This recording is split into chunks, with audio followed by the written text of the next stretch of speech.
Olá, professor. Eu sou Francisco Janella e estou aqui apresentando sobre o PowerPC. Bom, então vamos começar com a história. Temos que ele foi criado em 91 pela AIM, a junção da Apple, IBM e Motorola, com o grande propósito de entrar no mercado de chips para competir com o Pentium da Intel que estava sendo criado também no momento. Temos também que eles queriam entrar no mercado para concorrer com os chips para computadores pessoais que no momento eram sempre todos da Intel. Temos que desde essa época até 2006, a Apple em seus Macintoshes e seus outros computadores utilizam somente os PowerPC como chips, e que eles só trocaram nessa época para os x86 da Intel. Para a Motorola foi excelente, eles ganharam muito nome de marca, além de ganhar altas capacidades produtivas que na época eles nem esperavam. E como curiosidade, temos que a maior parte dos consoles antes do PS4 e do Xbox One utilizavam PowerPC em seus chips. E atualmente vemos eles também presentes no Wii U, um console da Nintendo, além de computadores que rodam o sistema operativo do Amiga OS 4 ou terceiros. Agora vamos falar da arquitetura dele. Possui 32 bits de largura de banda, 128 registradores, nas quais 71 são de user level e ainda assim dos quais 64 são por operação, 32 com 32 bits de largura por operação com inteiros e para propósitos gerais, e 32 com 64 bits por operações com pontos flutuantes, muito mais do que quando comparado com o nosso Z01 de apenas 2 registradores diferentes. A ULA ela tem as mesmas operações da do Z01, com a adição de XOR e Shift, por exemplo. Além disso, ela também é capaz de operar com os pontos flutuantes do nosso chip. A arquitetura dele é de RISC. E o Program Counter PC recebe outro nome, Next Instruction Address Register, que é exatamente o que o componente faz, e que possui a mesma funcionalidade do nosso encontrado no Z01. Além disso, existem registradores para trabalhar especificamente com a memória, uma vez que o RISC não permite a operação direta entre memória e memória.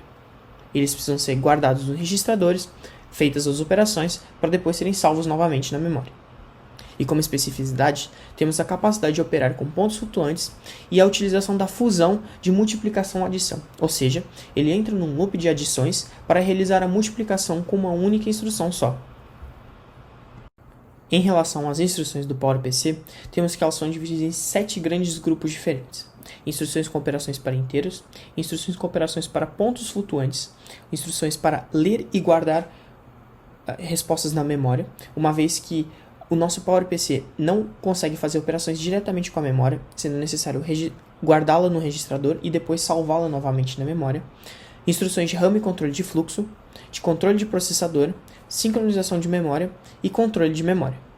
E, por mais que sejam 7 grandes grupos, temos apenas 68 instruções diferentes, que ainda assim são bem mais do que as nossas 10 diferentes do Z01 e que não existe específica para controle de memória. Agora vamos analisar 2 códigos assembly de PowerPC. Escolhi 2 por eles serem pequenos. Primeiramente, vemos que o primeiro tem função de adicionar entre registradores e salvar num terceiro. Percebemos que executamos a função li para carregar 8, o inteiro 8, no registrador 8, e a mesma coisa no de baixo, para carregar 1000 no registrador 9. Com a função add, podemos adicionar o R8 e o R9 e salvá-lo em R3. E por fim, também identificamos o BLR, que é sempre o código final para acabar com o programa de assembly no PowerPC. Já no de baixo, que também é uma função de adicionar, a diferença é que ela não adiciona entre registradores, ela adiciona um número inteiro ao registrador diretamente, salvando ele num terceiro. Temos assim que carregamos 8 no registrador 8 e adicionamos com a função add i, com o i no final tendo essa diferença, 1000, que é um inteiro direto, ao R8, salvando no fim em R3 e depois acabando novamente o código com o BLR. Então chegamos ao fim. Essas são algumas referências que eu utilizei no meu trabalho e obrigado pela atenção e até mais, professor.